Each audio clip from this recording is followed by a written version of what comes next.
个走哪都提着一个箱子的男人叫克里斯·加德纳，一个身上充满了励志故事，支撑无数人走过迷茫时期，后来成为百万富翁的男人。当幸福来敲门，一个根据真实事件改编、非常优秀的励志感人电影，今天送给大家。1981年的旧金山，经济萧条，街上到处都是流浪汉，甚至还有人饿昏在街头。克里斯跟大多数人一样，都是打工人。在经济萧条的当下，他的老婆孩子连基本的生存都成了问题，而他还把所有的积蓄压在了一种医疗仪器上。作为一个仪器推销员，他每个月的卖出去2台才能解决生存问题。显然他失策了，这种仪器又贵又不实用，根本没人买。他的老婆还要打着2份工，压力很大，经常对老公甩脸色怒骂，生活过得很不愉快。他们已经2个月没交房租，税也延期了2次，他的车被贴了太多罚单，也被拖走了。他很长时间都没有真心的笑过了。直到有一天，他路过了一个神奇的地方，他发现这里的人都笑得很开心，看起来很幸福。他拦住了一个男人，好奇地问他是做什么的。他说他是股票经纪人。克里斯以为这种职业的上过大学才能做，男人告诉他，只要你精通数字，并会为人处事就能做。那一刻，克里斯暗下决心，自己也想拥有这种幸福。于是克里斯便行动起来，准备去申请实习。克里斯跑到别人公司，亲手把简历交给了人事主管，但此后便杳无音讯了。他学历不高，也没有经验，别人不打算要他。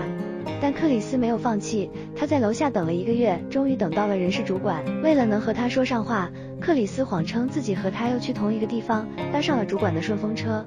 上车后，克里斯一直介绍自己，主管并没有搭理他，低着头一门心思的在玩魔方。主管说这东西根本拼不出来，克里斯说自己可以。主管笑了，他根本不相信。没一会，克里斯就拼出了第1面，紧接着第2面、第3面，主管脸上的笑容渐渐消失。车到了，克里斯也拼完了，司机也被吸引，主管愣住了。他正眼看了看旁边这个年轻人，下车了。然而克里斯却发现主管没给车钱，他看了眼自己的钱包，18美元的车费他根本拿不出。无奈之下，他只能逃跑，一边跑一边道歉。他一路疯跑到了地铁站，司机穷追不舍。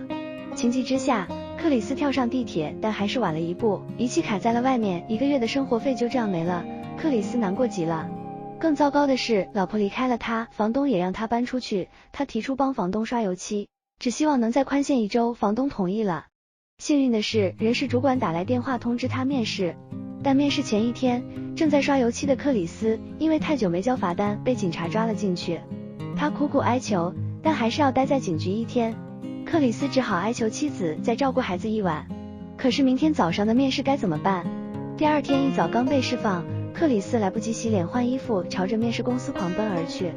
在一个大公司面试，克里斯不仅穿着随便，还满身油漆。招他来的人事主管傻眼了，老板也面露难色。克里斯微笑地跟每个人握手，然后坐下，开诚布公地讲述了自己昨天的经历，自己这身的遭遇。面试官笑了，但老板还是不高兴，开始刁难他。克里斯都应对自如。最后老板问了一个终极难题，如果有一个人连衬衫都没穿就来面试，我还招了他，你会怎么想？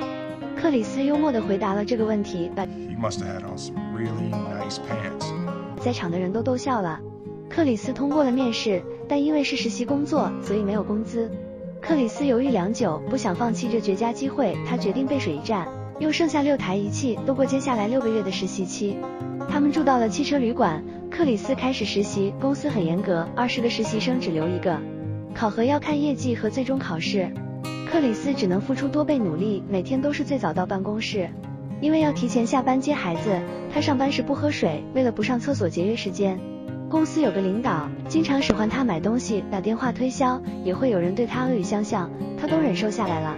这天他打电话给一个大客户，对方要他20分钟内赶到公司。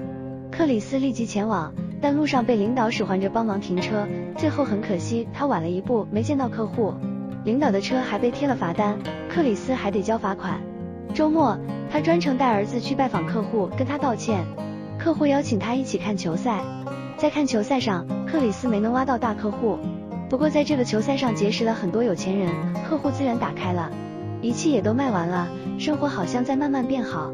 但没想到拖欠了太久的税被政府强制拿走了他银行里所有的存款。克里斯破产了，虽然找回了在地铁站丢失的那台仪器，但是仪器坏了，卖不出去。因为欠了太久房费，旅店老板把他的东西丢了出去，他和孩子无家可归了。走投无路的克里斯找不到地方住宿，只能来到地铁站。他焦虑地来回踱步。儿子问他我们去哪，他只能说不知道。他们坐在长椅上，克里斯心疼地看着儿子，还跟他玩起了游戏。玩着玩着，疲惫的儿子也激动了起来。克里斯最后只能带着儿子躲进公共厕所，今晚就在厕所睡下了。这晚，爸爸和儿子蜷缩在用厕纸铺的地铁站的公厕里，外面有人敲门，克里斯用腿抵住门，捂住儿子的耳朵。这一刻，这个坚强的男人终于忍不住流下了眼泪，怕吵醒儿子，只能用力压住啜泣声。生活真的太难了。第二天，他强忍泪水继续上班，下班找社会组织请求收留，但那里只接受妇女和孩子。克里斯去了另一个流浪汉招待所，那里的流浪汉从门口排到了街尾。这时候，社工出来说只有4个位置了。一个流浪汉突然插队，克里斯和他讲道理，流浪汉却动起手来，社工让他俩都出去。克里斯很生气，还好有人指认流浪汉插队，克里斯和儿子才能住进去。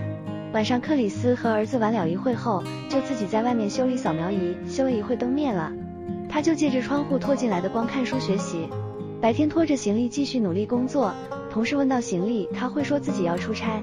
下班带着儿子和行李拼命抢床位，运气不好，抢不到床位的话，他们就只能流落街头。克里斯无时无刻不在学习，连同和几百个流浪汉一起吃饭的时候都在学习。终于，考试来临了，克里斯迅速答完试卷，第2个交卷，走了出去。他还要赶回去接儿子。刚走到公司楼下，就遇到了老板。他因为有急事忘了带钱包，老板突然找克里斯借5块钱。克里斯翻开自己的钱包，很犹豫，要借吗？5块钱对别人来说不算什么，但是对他来说太重要了。他强忍心酸和泪水，最终还是借了。没过多久，走投无路的克里斯只能去医院卖血，他用这些钱买了个灯泡，准备回去修理扫描仪。这天晚上，克里斯终于把扫描仪修好了，按下开关，一束光照在了黑暗的收容所里，也像是克里斯黑暗人生里一束希望的光，开始照亮他。不久后，克里斯终于卖掉了这最后一台扫描仪，生存问题暂时可以解决了。儿子问，我们还要去收留所排队吗？克里斯说不用了。这晚，他们终于又住进了旅馆，两人在旅馆的沙发上看着电影睡着了。第二天，父子俩去了海边，远离了城市的喧嚣和生活的压力。实习期也要结束了，这期间克里斯也签下了不少客户。他能在那20个竞争者中留下来吗？人事主管问他紧张吗？他说还好。主管夸他实习期表现得很优秀。这天，领导把他喊了过去。克里斯知道结果要出来了，他突然变得紧张起来，挂断电话，摘下眼镜，穿上外套，他强撑着走进了办公室。克里斯跟领导们握手坐下，还顺带开了个玩笑。克里斯被录取了，他在20名竞争者中脱颖而出。此时一向健谈的克里斯激动得说不出话来，他一直点头，努力将眼睛瞪大，为了不让泪水流下。最后握手时，他的眼泪还是止不住流了出来。在他准备走的时候，老板叫住了他，把上次借他的5块钱还给了他。克里斯大步地走了出去，激动得连东西也拿不稳。他走了出去，人群中他激动地流着眼泪，拼命地鼓着掌。他终于感受到了幸福，幸福也终于敲响了他的门。他第一时间找到儿子，紧紧地抱住他。故事的最后，父子俩幸福地走在大街上，一个黑人经过，他们互相看了一眼。他就是这个故事的真实原型，克里斯加德纳。现在的他已经成为了百万富翁。如果你很迷茫，觉得生活很难，希望这部电影可以给你力量。天无绝人之路，希望你的努力会得到回报。